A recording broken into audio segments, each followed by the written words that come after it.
गांव के पास का जंगल गांव से थोड़ा दूर एक घना और डरावना जंगल था। लोग कहते थे कि उस जंगल में शाम के बाद कोई भी नहीं जाता, लेकिन राघव को भूत प्रेत की बातों पर विश्वास नहीं था।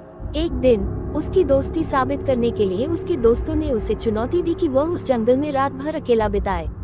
राघव ने चुनौती स्वीकार कर ली।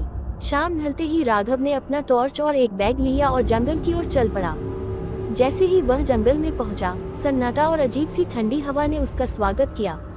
हर कदम पर सूखे पत्तों की आवाज और झाड़ियों की सरसराहट उसकी हिम्मत की परीक्षा ले रही थी।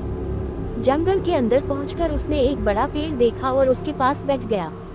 उसने सोचा कि यह जगह रात बिताने के लिए ठीक होगी, लेकिन जैसे जैसे रात गहराती गई, अजीब आवाजें तेज होती गई। राघव ने महसूस किया कि कोई उसे देख रहा है। उसने चारों ओर टॉर्च से देखा, लेकिन कुछ नहीं दिखा। अचानक एक ठंडी हवा का झोंका आया और उसकी टॉर्च बंद हो गई। वह डर गया और बैग से माचिस निकालने लगा। तभी उसे अपने पास किसी के कदमों की आहट सुनाई दी। वह घबरा कर पीछे मुड़ा, लेकिन वहां कोई नहीं था। तभी उसे एक पेड़ के पीछे से किसी सफेद साए का अक्स दिखाई दिया। साया धीरे धीरे उसकी ओर बढ़ रहा था। राघव का दिल जोर जोर से धड़कने लगा। उसने भागने की कोशिश की, लेकिन उसके पैर जैसे जम गए थे। साया अब उसके बहुत करीब आ चुका था। साया बोला, यह मेरी जगह है, यहाँ से चले जाओ। राघव डर के मारे चिल्लाने लगा और बेहोश होकर जमीन पर गिर पड़ा।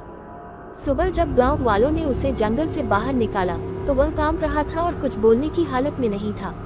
लोग कहते हैं कि वह साया उस जंगल में मरने वाली एक लड़की की आत्मा है, जो किसी को भी अपनी जगह पर नहीं रहने देती। उसके बाद राघव ने कभी भूतों को नकारने की हिम्मत नहीं की। आपको ये कहानी अच्छी लगी हो तो कृपया इस चैनल को सब्सक्राइब और लाइक करें। धन्यवाद।